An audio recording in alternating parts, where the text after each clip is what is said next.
तुमको नहीं है परवाह संतों की। वो कंस ने बड़ा अत्याचार कर रखा है।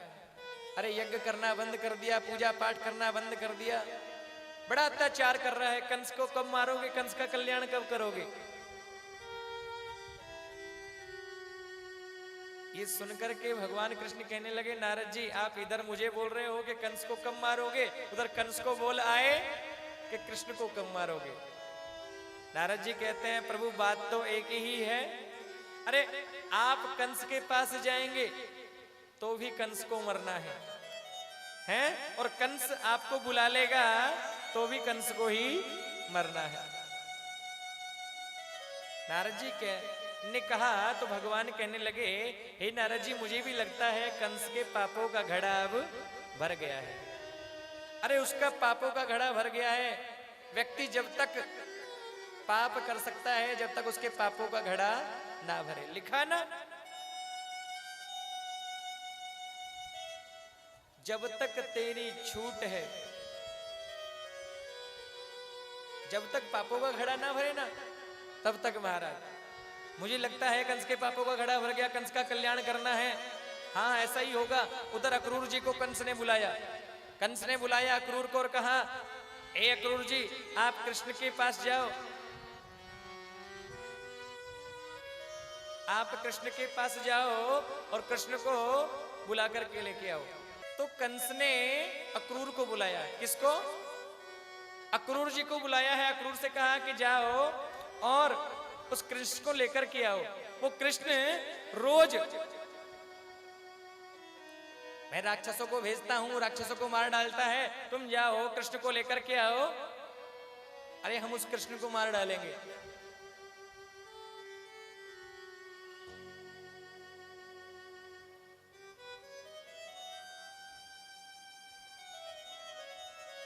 अक्रूर जी कहते हैं, हे कंस महाराज आप क्या बोलते हो, कृष्ण को मार दोगे? अरे ये तो समय बताएगा कि आप कृष्ण को मारोगे या कृष्ण आपको मारेंगे। अक्रूर ने जैसे ही कहा कंस ने तलवार निकाल ली। बोले बताओ तुम जाओगे या नहीं जाओगे? अक्रूर कहता है, महाराज मैं जरूर जाऊंगा। सोचा इस पापी के हाथों से मरने से तो अच्छा है कि भगवान के दर्शन करके आऊं। अक्रूर जी महाराज कृष्ण को लेने के लिए आए। कृष्ण बलराम को जैसे ही देखा, कृष्ण बलराम ने चरणों में प्रणाम किया। कृष्ण बलराम कहने लगे, काका जी ये बात हमें मालूम है कि आप हमें लेने के लिए आए हैं और कंस हमें मारना चाहता है। आपने आप ये बात किसी को बताना नहीं। अरे नंद बाबा को, माता यशोदा को, ब्रजवासियों को ये बात आप भूलकर भी मत बताना कि कंस ने हमको मारने के लिए बुलाया है। यदि ऐसा मेरी माता यशोदा ने सुन लिया, नंद बाबा ने सुन लिया, ब्रजवासियों को ये मालूम हो गया कि कंस ने मुझे मारने के लिए बुलाया है, वो कभी भेजेंगे नहीं। ये आप बात भूलकर भी मत बताना कि कंस ने हमें मारने के लिए बुलाया है। अक्रूर जी भगवान कृष्ण के साथ में नंद बाबा के महल में आए। बड़ा भारी स्वागत हुआ है महाराज। अब तो पूरे ब्रजमंडल में हल्ला हो गया कि कोई पगड़ी वारो आयो है रथ को लेके। एक ब्रजवासी कहने लगा, अरे भैया हमने तो सुनो है कि कृष्ण को ले जाए के ताई आयो है। एक ग्वाल बाल को पता नहीं कैसे पता चल गया और कहता है, अरे भैया हमने तो सुनो है कि कंस ने कृष्ण को मारने के लिए बुलायो है। महाराज पूरे ब्रजमंडल में हल्ला हो गया। नंद बाबा के महल में अक्रूर जी महाराज पहुंचे। माता यशोदा सोने के लोटे में जल लेकर के आई और कहने लगी, अक्रूर जी बहुत दिनों में आना हुआ, कैसे आए? अक्रूर जी कहते हैं, मैया अरे आपके बेटे को, आपके पुत्र कृष्ण को कंस ने बुलाया है, आपके पुत्र को कंस ने बुलाया है। और कहने लगी, अरे अक्रूर, हे अक्रूर महाराज आपने कैसे सोच लिया कि मैं मेरे पुत्र को काल के गाल में भेज दूंगी? अरे उस कंस के पास में मेरे पुत्र को मरने के लिए भेज दूंगी, आपने कैसा सोच लिया?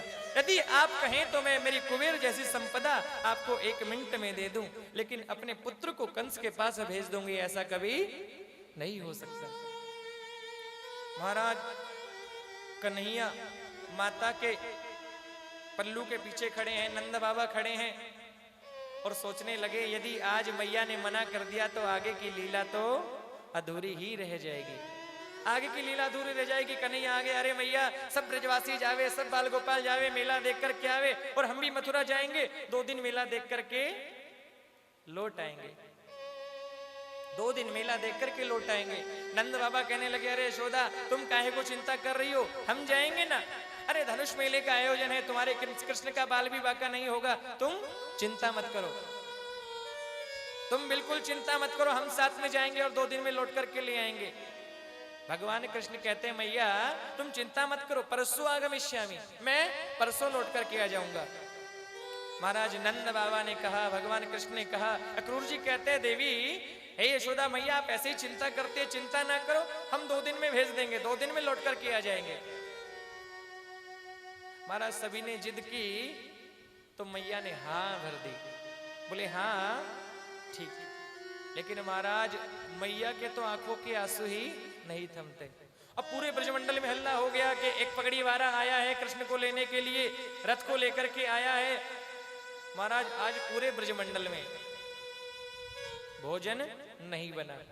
अरे आज ब्रजवासियों ने तो क्या, आज पशुओं ने, पक्षियों ने, आज गौओं ने भी चारा नहीं खाया। मैया की आंखों के आंसू नहीं थमते, रो रही है और सोचती है कि कल कृष्ण मुझे छोड़ करके चला जाएगा। कृष्ण को गले से लगा करके महाराज रोते रोते रोते रोते कन्हैया को गले से लगा रखा है, पलंग पे सो रही है मैया की आंखों से आंसू नहीं थमते। भगवान कृष्ण को नींद आ गई, रात्रि के 9 बजे कन्हैया को नींद आ गई और मैया रोई जा रही है, रोई जा रही है। रात्रि के 2 बजे कृष्ण की आंख खुली और देखा कि पलंग पे मैया है ही नहीं, देखा कि पलंग पे मैया नहीं है। और जैसे ही आंख खोल करके देखा तो एक आंगन में खंबे के सहारे सिर रख करके मैया रो रही है, आंखों से जलधार बह रही है, आंखों से जलधार बह रही है, रो रही है। पलंग से दौड़े हैं कन्हैया, अरे मैया मैया मैया मैया कहते भगवान कृष्ण यशोदा मैया के पास पहुंचे, खंबे के सहारे सिर रख करके मैया रो रही है, आंखों से जलधार बह रही है। अरे मैया मैया मैया, मैया की गोद में जाकर के बैठ गए, अपने छोटे छोटे हाथों से मैया के आंसुओं को पोंछते हैं और कहते हैं, मैया तू चिंता मत कर, अरे परसों आगमिष्यामि, मैं परसों लौट करके आ जाऊंगा, तो बिल्कुल भी चिंता मत कर। भगवान श्री कृष्ण माता को चुप करते करते प्रातः काल कब हो गया पता नहीं चला।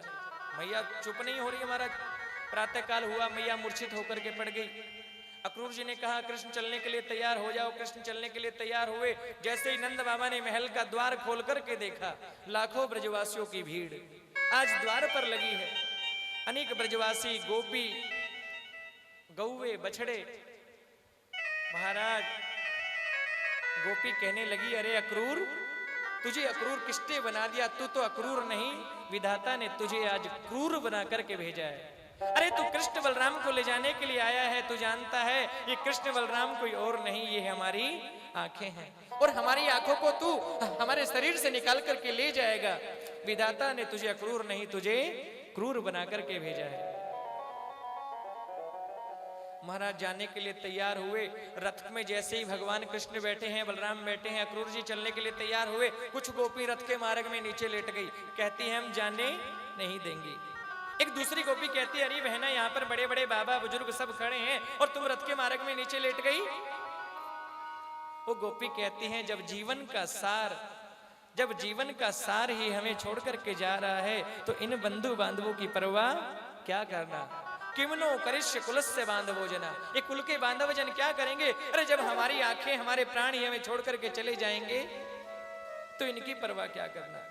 महाराज कृष्ण बलराम जाने के लिए तैयार हुए। मैया मूर्छित पड़ी है। एक गोपी आई, दौड़ी दौड़ी मैया पर जल का छींटा मारा और कहने लगी, अरे मैया तुम यहाँ मूर्छित पड़ी हो और कृष्ण बलराम तो चले गए।